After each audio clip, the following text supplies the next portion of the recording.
বহুত হয়েছে, বহুত কাটাকাটি করছি, বহুত মারামারি করছি, বহুত মামলাবাজি করছি, বহুত কিছু হয়েছে। এটা আর আমরা চাই না। যেটা চলে গেছে এটা চলে গেছে, এটাকে আমরা সামনে আনতে চাই না। ৫৪ বছরের অগ্রগতির অবসান চাই দুর্নীতিমুক্ত ঠাকুরগাঁওয়ের জন্য। মোহাম্মদ দেলোয়ার হোসেন, ঠাকুরগাঁও ১ আসনের সংসদ প্রার্থী। বিস্তারিত থাকছে ঠাকুরগাঁও থেকে মোহাম্মদ রানা ইসলামের প্রতিবেদনে। স্বাধীন মতো, ইচ্ছে মতো যার যখন খুশি এখানে আসবে, তাদের মনের কথাগুলো বলবে এবং মনের কথাগুলো শেয়ার করে এখান থেকে আবার বিদায় নেবে। এইভাবে যদি এই অফিসটাকে আমরা পরিচালনা করতে পারি, তবেই কেবলমাত্র এই অফিসের সার্থকতা।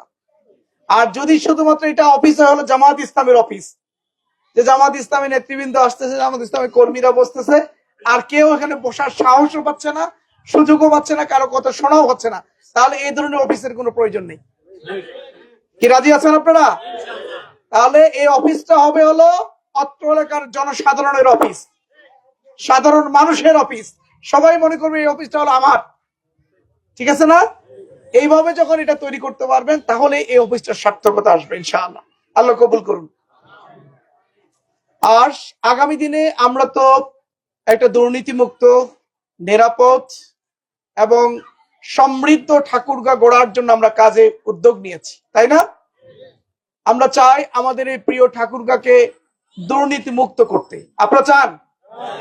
আমরা চাই আমাদের এই প্রিয় ঠাকুরগাঁকে সমৃদ্ধ করতে, অর্থনৈতিক দিক থেকে, সকল দিক থেকে আমরা সমৃদ্ধ করতে চাই। আপনারা কি সেটি চান? আমরা চাই আমাদের এই ঠাকুরগাঁকে উন্নত করতে, ডেভেলপমেন্ট করতে। আপনারা চান সেটি? তাহলে আপনাদের চাওয়া আমাদের চাওয়া মিলে গেছে। সুতরাং এখন আপনারা মিলেই এই কাজটা সম্পূর্ণ করতে হবে, তাই না? আমরা স্বাধীনতার পরবর্তী ৫৪ বছর অতিবাহিত করেছি, আমরা আমাদের কাঙ্ক্ষিত ডেভেলপমেন্ট ঠাকুরগাঁয় দেখতে পাইনি। আমরা ঠাকুরগাঁকে নিয়ে আমাদের অপমর জনতার যে আকাঙ্ক্ষা, যে প্রত্যাশা, সেই প্রত্যাশা পূরণ হয়নি, সে আকাঙ্ক্ষা পূরণ হয়নি। সুতরাং এজন্যই আমরা এবার পরিবর্তন চাই। আমরা এবার নেতৃত্বের পরিবর্তনের মধ্য দিয়ে আমরা আমাদের কাঙ্ক্ষিত, প্রত্যাশিত ঠাকুরগাঁও গড়তে চাই। আল্লাহ আমাদের সবাইকে কবুল করুন।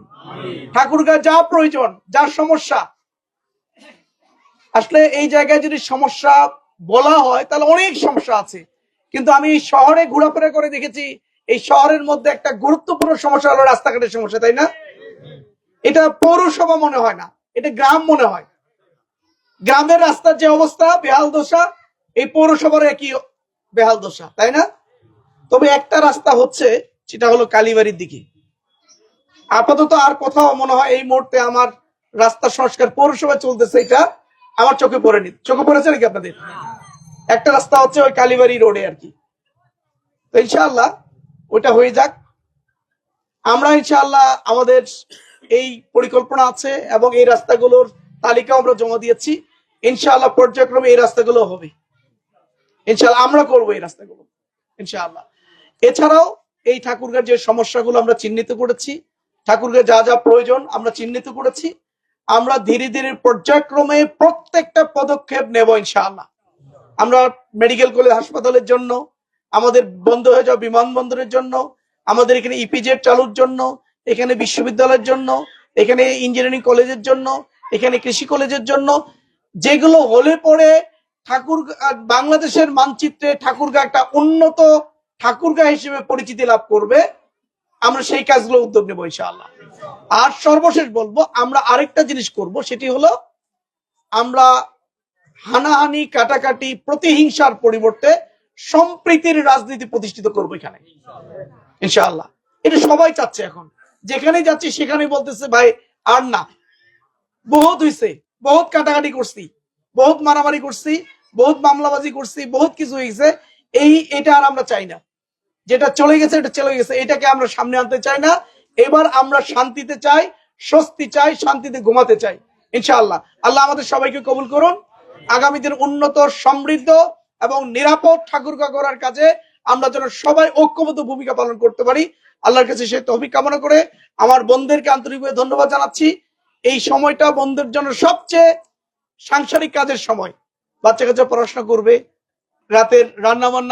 রাতের জন্য রান্না বান্না করবে, স্বামী হয়তো বা কর্মস্থল থেকে ফিরেছে তার একটু খোঁজখবর নিবে, ঠিক সেই মুহূর্তটাতে শুধুমাত্র দিনের জন্য আর হলো আমাকে একটু দেখার জন্য, আমার কথা শোনার জন্য এখানে উপস্থিত হয়েছেন।